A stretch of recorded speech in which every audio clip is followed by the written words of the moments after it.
Welcome friends, আপনারা সকলেই জেনে গেছেন যে গতকাল 25% বকেয়া ডিএ নিয়ে রাজ্য আবার সুপ্রিম কোর্টে গিয়েছে।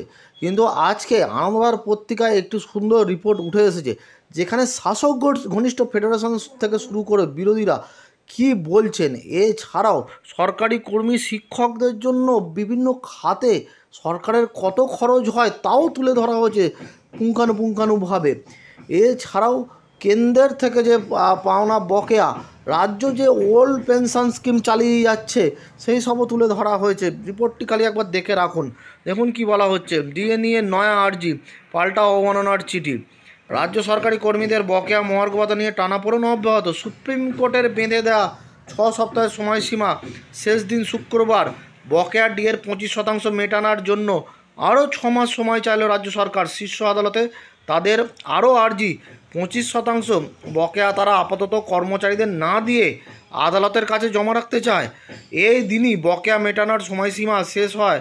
রাজ্য সরকারকে আদালত অবমাননার নোটিশ পাঠিয়েছে মামলাকারী কর্মী সংগঠনগুলি।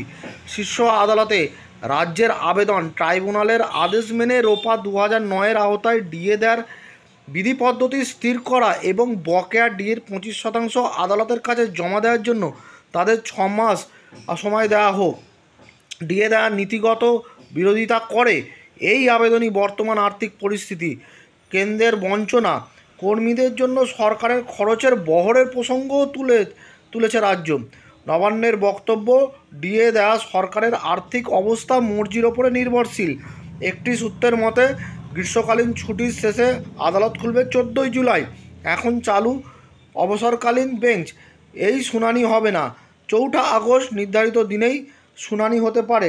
কনফেডারেশন অফ স্টেট গভর্নমেন্ট এমপ্লয়িজের সভাপতি শ্যামল কুমার মিত্র এবং সাধারণ সম্পাদক মলয় মুখোপাধ্যায়ের বক্তব্য, মনে হচ্ছে বিচারপতি সঞ্জয় কারোলের বেঞ্চকে এড়িয়ে যেতেই সময় নষ্ট করতে চাইছে নবান্ন।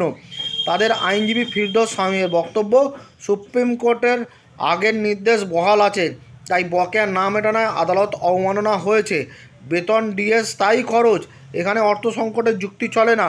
রাজ্য কর্মচারী পরিষদের সভাপতি দেবাশিস শীলের প্রতিক্রিয়া, আদালত অবমাননার নোটিশ পাঠিয়েছি। সংগ্রামী যৌথ মঞ্চের আইনজীবী বিক্রম বন্দ্যোপাধ্যায় এবং সুদীপ্ত দাশগুপ্ত বলছেন, রাজ্য আদালত অবমাননা করেছে, এই আবেদন সময় নষ্টের চেষ্টা।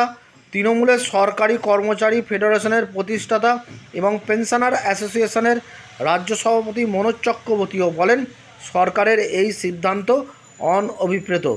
অনেকেরই ধারণা, মামলা চলাকালীন বকেয়া 25% টাকা আদালতে জমা রাখতে চাইছে রাজ্য, যাতে মামলার রায় সরকারের পক্ষে এলে সেই টাকা ফেরত নেওয়া যায়। সুপ্রিম কোর্টে রাজ্যের দাবি, ডিএ বাধ্যতামূলক হতে পারে না। সর্বভারতীয় মূল্যসূচকের ওপর ডিএ নির্ভর করতে পারে না। কেন্দ্রীয় হার অনুযায়ী ডিএ দিতেও বাধ্য নয় রাজ্য।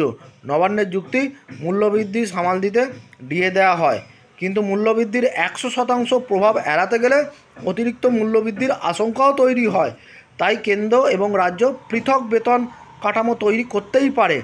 রাজ্যের দাবি, তাদের আর্থিক পরিস্থিতি ভালো নয়, চলতি অর্থবর্ষে এমন কোনো খরচের জন্য বরাদ্দ ধরা নেই, তাই ধার করা ছাড়া উপায় থাকবে না, যা কঠিন এবং সময় সাপেক্ষ। তাই অন্তত আরও 6 মাস সময় দেওয়া হোক। বিভিন্ন প্রকল্পে কেন্দ্রের বরাদ্দ আটকে রাখা বা কমিয়ে দেওয়ার হিসাবও দিয়ে রাজ্যের দাবি, কেন্দ্রের কাছে তাদের প্রায় 1.87 লক্ষ কোটি টাকা পাওনা। নবান্নের দাবি, কর্মচারীদের স্বার্থে পেনশন এবং অবসরকালীন সুবিধা দিতে 2008 সালের 1 এপ্রিল থেকে 2019 সালের 31 ডিসেম্বর পর্যন্ত সরকারের প্রায় 1.34 লক্ষ কোটি টাকা খরচ হয়েছে। এলটিসি খাতে খরচ বেড়ে হয়েছে 413 কোটি টাকা। পশ্চিমবঙ্গের স্বাস্থ্য প্রকল্পের আওতায় 2024-25 সালে 639 কোটি টাকা খরচ হয়েছে। শ্যামলের মন্তব্য, অনুদান বাবদ কয়েক লক্ষ কোটি টাকা খরচ, অথচ কর্মচারীদের প্রাপ্য দিতেই আর্থিক সংকট হচ্ছে। তাহলে দেখলেন যে আপনারা হয়তো জানেন না যে সরকার আরও কী সেই অ্যাপ্লিকেশনে বলেছে। আপনাদের জন্য কোন কোন খাতে এলটিসি, স্বাস্থ্য, পেনশন, সমস্ত খাতে কত খরচা হয় সেই হিসাব তুলে ধরা হয়েছে।